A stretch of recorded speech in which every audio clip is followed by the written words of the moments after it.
PCG by Alexander Fountain. Here's my environmental references, and I want to go for a polygrammic look. Now I want to move on to my golem, and here's my golem ideas and reference images. Moving on to my main PCG, the environment has got all these tools, and I have my main and detail, the trees, and the detail is like the little plant life that you can turn on and off from my PCG graph that I've created, and you can just, for the developer, this will be a useful tool for like high frame rate environments, and like it also gets the developers see the actual implementations a lot more clearer, and gets all the like stuff out of the way, so like the shrubs and the trees, they can just see the with graphics, and it just makes it a lot easier for the coders and designer to actually develop quicker, because when you're dealing with high graphics, it can lead to a lot of crashes as well. That's one of the main reasons. Security. Basically, this is the master graph. We're implementing all my elements that I'm going to talk about. The PCG water, the PCG data, they're all interlinked with one another. The shoreline plants, the PCG rocks, this the detail plants, and the trees is the last one that gets run through, because it hasn't got its priority. So the top three that go into shoreline plants and etc. Now going into my water. So for example, I'm taking the spline dates of the river and lake, putting them in time samplers, and the shoreline rock points are generated on the actual shore and the river itself. And the water volume is like used with both spline samples and transforms the point with the union, and we use a density filter. Here I'm debugging and showing you the actual volume of the river and where it stands, and this allows you to see the actual locations the river is to be. Once I show you later, I'll show you the extent of how long the river can be, and here I'm showing you the shoreline rocks, points that can be placed. This is with a density transform point, and I'm going to show you with the density noise what points would not be chosen, because using a filter, I will filter out the bad. So we start with the spline, generating random points along it. These points form a grid, influencing the placement of rocks and trees. Toggling this feature, like paths or tree trunks, is controlled by density filters. Enable the feature, density becomes 1. Disable it, it's 0. For rocks, we added transformation, projection, and randomization. A density noise filter, categorizing points in different rock types. This ensures varied offsets, avoiding unnatural placement.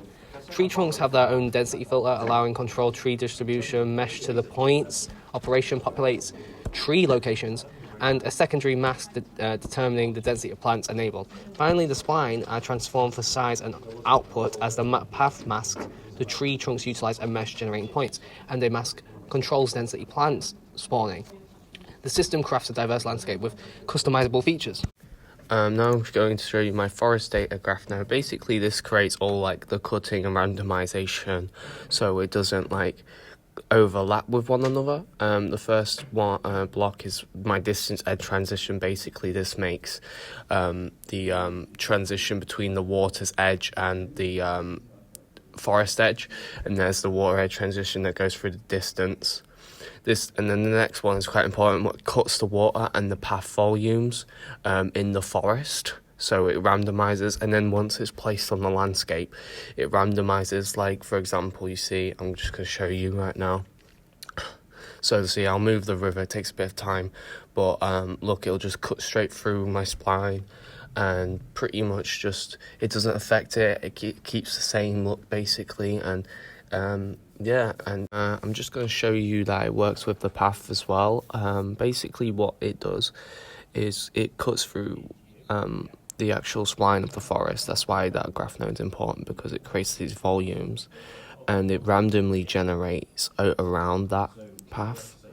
Both the river and the path will generate randomly as well usually, although I did struggle at one point with it, trying to figure out how to actually get the cutting feature for 2 different pathways. Here I'm just going to show you that you can expand it as much as you like, and this makes it a lot easier for devs. Now I'm talking about my rocks. So it goes through obviously a density filter and bonds modifier. This stack mesh basically is the main reason, and this is the big rock in the river you'll see. It's very similar to the fallen tree in the path node, like that creates the same detail points. It's just a mesh spawner that spawns the plants on them.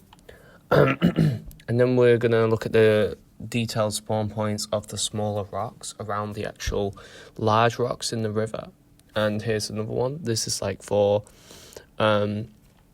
this goes through a density filter and then a density remap to create this, the locations around just the rocks itself that goes into the detail of the smaller point rocks. They're very similar in looks, but it creates the randomization and it just goes all back into one of the big ones. And now I'm just going to show you a quick demonstration of, like, here is like the location of the smaller rocks around the larger rock, using the density noise. As you can see, they're all located around the big rocks, and I'm just going to show you what it does. Yeah, and then you see, like, if I go into the detail, about spawning shoreline plants. By measuring the distance between the river and the trees, I've enabled a density remapping that creating spawn points for the shoreline plants.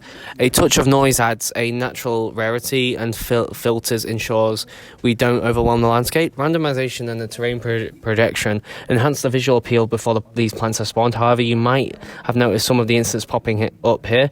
I've experimented with a mesh corner settings, specifically curl start and distance. Although intended for foliage painting, it seems to be affecting the fading of instances. I suspect it might be related to the material, something I'll investigate further. The key: transforming your landscape into a lush jungle. If you're going into detail plants, basically it's just a mesh spawner that spawns like individual points by using a density filter, density noise, and then self-pruning that goes onto, like, for example, one of the tree logs that goes on the path. Here I'm showing you each little point, and what I'm going to demonstrate is if I was to turn it off due to the filter, but below a certain number, it will, so see, you've got to have it above 8. This thins out the amount of points on the actual thingy, and now I'm just going to raise it back up to show you that they'll come back. And now I'm just going to show you my trees. Basically, I've debugged a density noise that goes into the different values of trees, and basically the higher values go into, like, normal trees, then the medium value goes through the density filter and goes for lower trees and creates grass with that, and with the higher trees that creates the bushes, and with the low values that creates the shrubs. The shrubs are the green stuff on the outside where there's not as many trees. You'll see them as well usually, and those points are the black spots really that create the less, like, the lower values in the density, and this gets filtered out and goes into the landscape and then spawns the actual shrubs, and then grass, and so there, I'll just demonstrate it. There you go. Moving on to, I just want to show you that you can change assets. Here I've got an asset downloaded from Quixelbridge to demonstrate that you don't, not just the theme, it's going to be really useful for, look, there you go, it can just do really anything. Just put it in the static mesh spawner, and this will be so useful for developers if they want to just add variety and create landscapes just with a click.